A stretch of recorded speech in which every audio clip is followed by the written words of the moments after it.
Good morning. My name is Akshay Jain, and I am a data science fellow at IDA.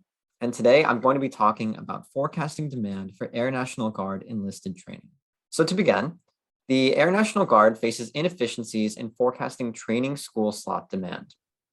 In order to better predict the number of training school slots necessary, ANG asked IDA to develop and create a person-level retention prediction model, or RPM. Then one application of this RPM would be to forecast enlisted school demand.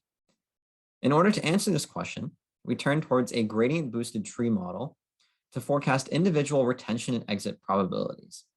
That is, for each individual who is currently in service in the ANG, we predict the probability that they will remain in service X years into the future.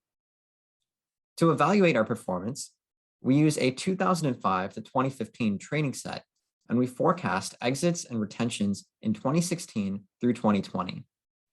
What this allows us to do is take our predictions and compare it to the actually observed events. From this, we see that we correctly predict about 76.7% of all exit survival observations, and more so, we predict about 51.8% of those who were predicted to exit actually exited, and 70.6% who actually exited were predicted to exit. Now, these predictions produce about 37% less error than the average historical rate, which is a substantial improvement on existing methodologies. Now, before we dive more into some of the details on this project, it's important to establish the environment that we're dealing with. Now, in this particular case, the Air National Guard is one of 7 reserve components and one of 2 National Guard units, the other being the Army National Guard, or ARNG. Now, being a National Guard unit, it has both federal and state missions. On a typical year, the ANG has about 110,000 personnel, of which about 90,000 are enlisted, and they remain the focus of today's study. Now, ANG offers careers to those who have come from civilian life or non-prior service, and those who have come from prior service, meaning an individual who has no military experience whatsoever can join the ANG, as well as an individual who came from the regular Air Force or an individual who came from a different branch. Individuals can both be full-time or they can be part-time, and most airmen are part-time. In fact, they maintain a civilian job alongside of their military career, which creates a different element in this problem, and it makes predicting retention for airmen in the Guard much more challenging than predicting retention for active service personnel. Now, while in the Air Force and while in the ANG specifically, each airman must have an occupation. This occupation is oftentimes referred to as an AFSC, which stands for Air Force Specialty Code. In order to prepare for that AFSC, an individual must attend technical school training. Now, technical school training is run by the active Air Force, which means that the ANG needs to request the number of spots it needs up to 36 months in advance, but it needs to budget out those spots for a 5-year period.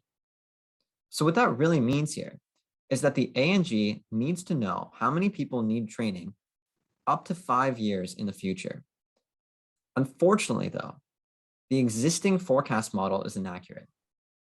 As a result of the inaccuracy, there are some schools that have too many spots allocated, which is a waste of resources, and some schools that don't have enough spots allocated, which leads to significant delays. As a result, it has a dramatic impact on readiness. This brings us to the main research question of this project, which is how can we better forecast demand for technical school slots using individual ANG retention prediction? In order to answer this question, we're going to take some of those environmental features that we just talked about, and we're going to break down exactly what drives AFSC demand. Now, first, I want to define AFSC demand. In this particular case, AFSC demand is how many people you need to add to a particular AFSC in a given year. Now, before we talk about those 2 components that drive AFSC demand, I want to talk about this big diagram on the right. So you'll see that there are 2 things on the top. There's prior service entrants and there's non-prior service entrants. And that's what we just talked about. There are 2 different ways of entering the ANG. Those who do not have prior service must attend basic training, and that's reflected by arrow number 1. Then after attending basic training, they must attend technical school training for a particular AFSC, which in this chart, we use J to represent that particular AFSC.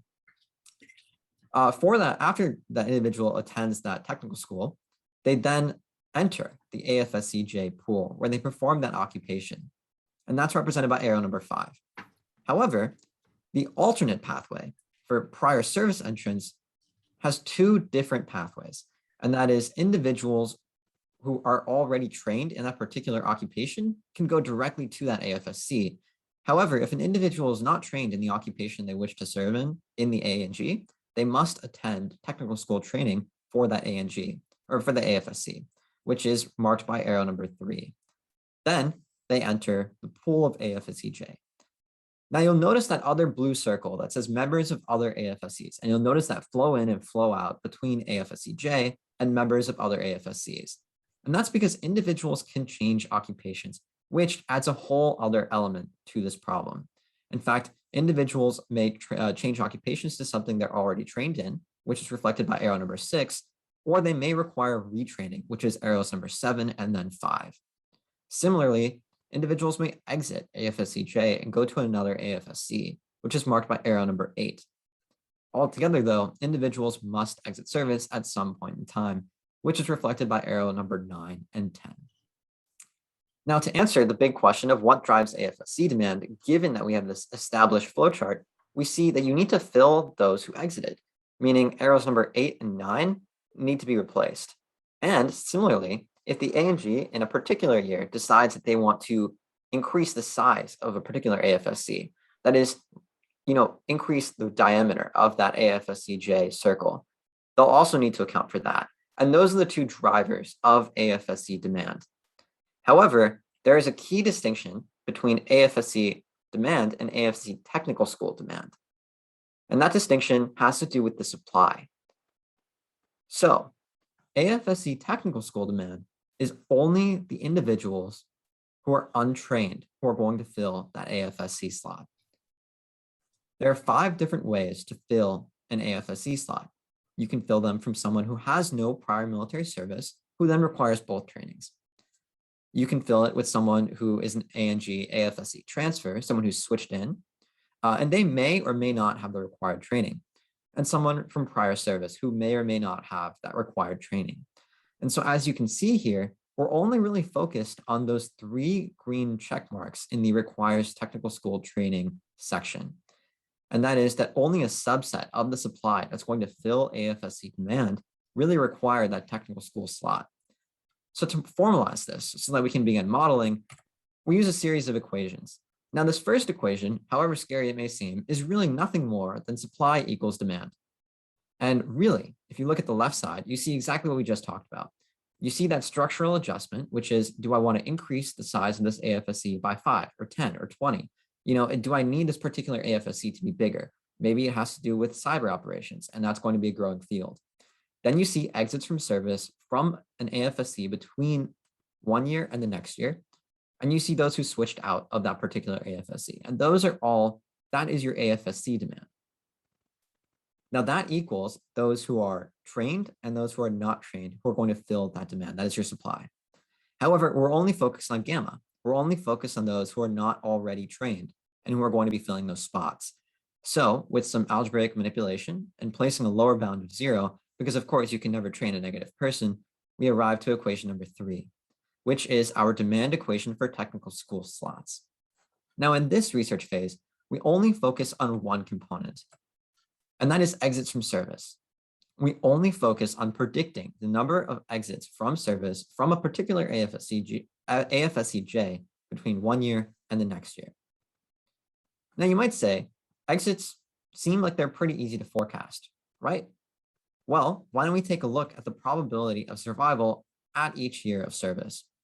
So what this chart shows us is the probability of survival, that is the probability of retention after passing a particular year of service mark. As in, after 1 year of service, the probability that you're still remaining in service is about 95%. However, you see that after 6 years, which is the end of the initial contract for individuals without prior service, that probability is only about 65%. Now you might be thinking, these are kind of looking like stairs. You probably could just walk down them, right? And that's exactly the issue because they're relatively similarly sized. Every different jump is roughly the same size with the exception of that 6-year mark. And that means that predicting exits, it requires a far more complex methodology than simply saying, oh, it looks like this fraction of people exit in a given year. And that brings us, of course, to the methodology, because of course this could not be easy. And that is the Finite Interval Forecasting Engine, which we refer to as FIFE. Now, FIFE is a collection of various panel data analysis tools, but the most notable one is a survival analysis tool. Essentially, that allows us to predict how long something will survive or how long something will remain in service. And you get the idea. Now, we use just one of the models within FIFE, which is the light gradient boosted machine or light GBM implementation of gradient boosted trees for survival analysis. And again, I urge you to check out FIFE on GitHub. It's all open source. So if you have any questions about how this works, you can find it pretty much anywhere. Now, in this particular case, FIFE will estimate the individual retention probability for each person in period. That is, for each individual who is currently in the ANG right now, they estimate the probability that that individual is going to remain in service tau periods into the future. So as you can see, FIFE seems to be the perfect tool for survival analysis, but it's on an individual level. So how do we take these individual level predictions and try to understand how that fits into that flow chart? How does that fit into the technical school demand equation? Well, as you may recall, phi is the exits from service from AFSC between t plus tau minus 1 and t plus tau, maybe between 3 years and 4 years, between 6 years and 7 years. However, what we can estimate quite easily is the exits from service of those in AFSC in year t between t plus tau minus 1 and t plus tau. These are not the same thing, right? There's an extra in AFSC in t. And what that really is saying is we can say who is in AFSC right now and when did they leave. And if we add them up, that's the expected number of exits for that group of people. Unfortunately, though, because they're not the same thing, they require a correction. To understand why these are not the same thing, we need to understand why the individuals who are in AFSC in year t may not necessarily be the same people who are in AFSC past that point. And that's because there's several different ways that individuals can enter an AFSC and exit an AFSC. To expand on this, we see that the first most common way of exiting an AFSC, and specifically AFSC is by just directly exiting. And that would make our life very easy. However, as you see in the top right box, there's individuals who are in other AFSCs, but then enter AFSC at a later point, perhaps past year t, and then exit service from a different AFSC. Then in the bottom left, you'll see individuals start in AFSC switch to another AFSC, and then exit service. And finally, in the bottom right, you'll see some kind of combination of these events. All 4 of these events do happen in the data. They happen all the time in real life, and they require corrections. So to make these corrections, we need to understand exactly where our forecasting fits into the broader picture. Now, of course, this is a lot of math, and there's no point in going into the details on all of this. But the basic picture here is that the part in red is the part that we estimate. And that's just one component of phi, which is what we're trying to estimate. So we need to better understand, how do we estimate everything afterwards? Now, everything afterwards accounts for those who switched out of the AFSC and then exited, those who switched into an AFSC and then exited, and all of the new people who we haven't met and we don't know anything about, and they have entered and exited in that prediction window. Now, currently, we're investigating the use of a Markov model to predict the probability that an individual is in a particular AFSC in a given year. That's still something that's currently under development, but would allow us to estimate far more of phi and provide much better and much more usable forecasts to the ANG. Now, to answer this question, like I said before, we train on all years of data except for the last few. And why we do that is so that we can understand how well we could have done if you asked us this question a while ago. We construct a panel data set, and that's indexed by the person and the year of observation. And it ranges between 2005 and 2020, where we then split it at 2016 into 2 separate groups. This model is hyper-optimized on a 25% validation share with 200 trials. So we want to ensure that all of the hyperparameters are fine-tuned to the best of our ability so that we maximize model performance.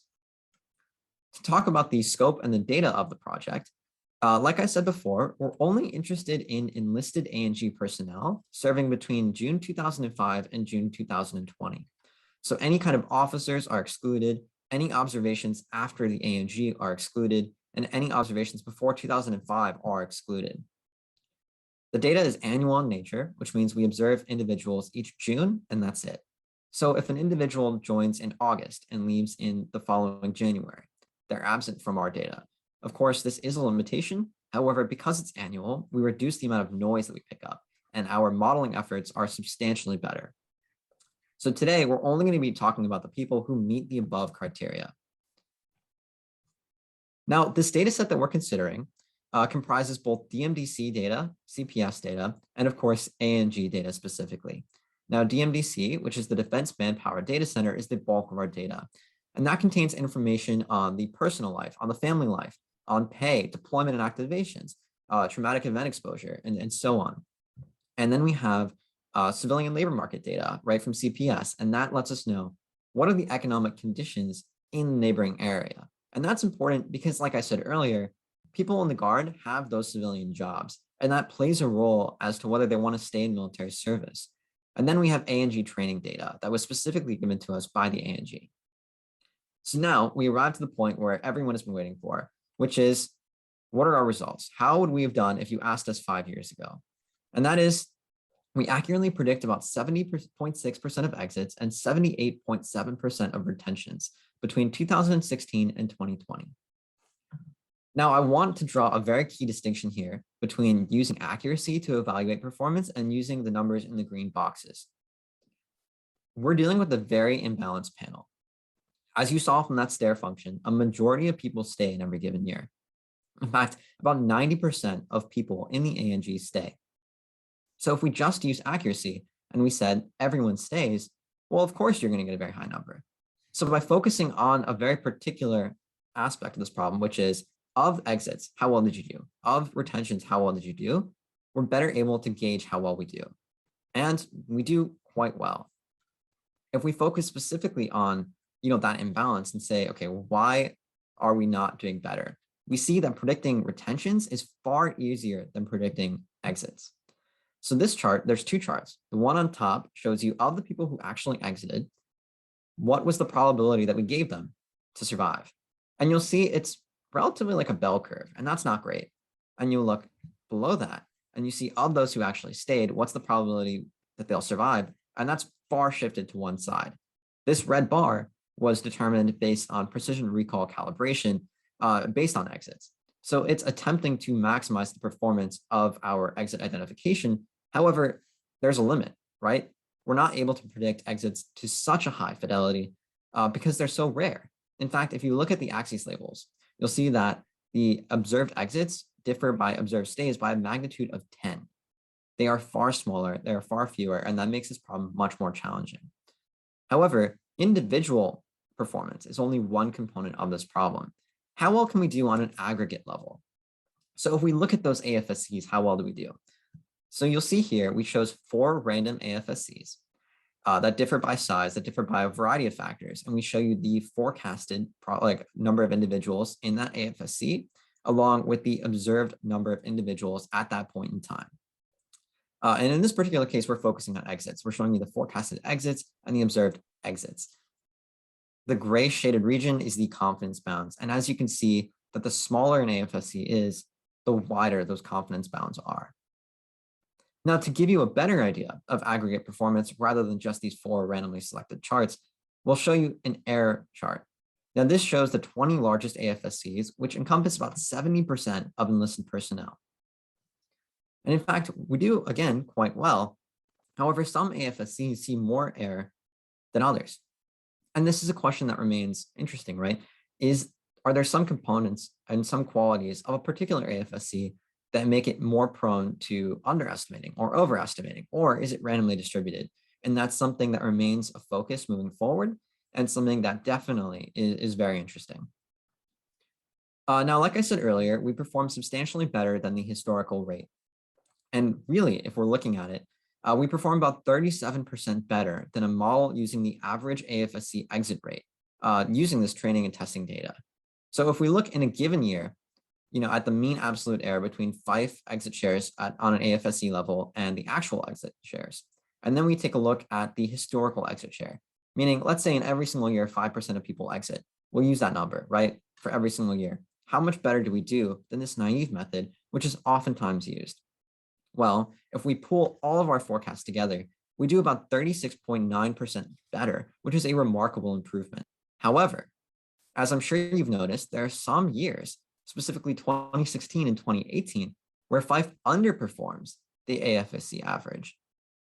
Now, this doesn't necessarily mean that FIFE is a worse model. In fact, we're dealing with very small numbers here, but it just means, again, this is an area for further investigation and further examination. So in conclusion, we see that so far we have modeled one component of this demand equation. We have modeled actually one component of the one component, which is exits from service. And we've successfully created a model that dramatically outperforms the historical exit rate prediction. Using this, we've seen on both an individual level and an aggregate level that we do substantially better. However, like I said earlier too, there's still many other areas of investigation that we want to dive further into. And one of these, of course, is saying, can we model those who switch into and switch out of an AFSC? Is that an expansion of the Markov model that we're working on, or does it require a whole new model? Do we need a new model to understand who these new entrants are? Because how can we predict on people that we've never seen before? And of course, there's still many other adjustments we can investigate, but there's also other models we can investigate. Are we using the right one, right? Gradient boosted trees are a fantastic classification model, but are there better ones? Should we be using more conventional time series models or regression models instead of going from an individual level approach? And regardless, it does seem like we've made a tremendous amount of progress, but there still is a ways to go. And hopefully we can make a sizable impact on military readiness, specifically for the ANG. With that, that concludes my presentation. So thank you so much and have a great day.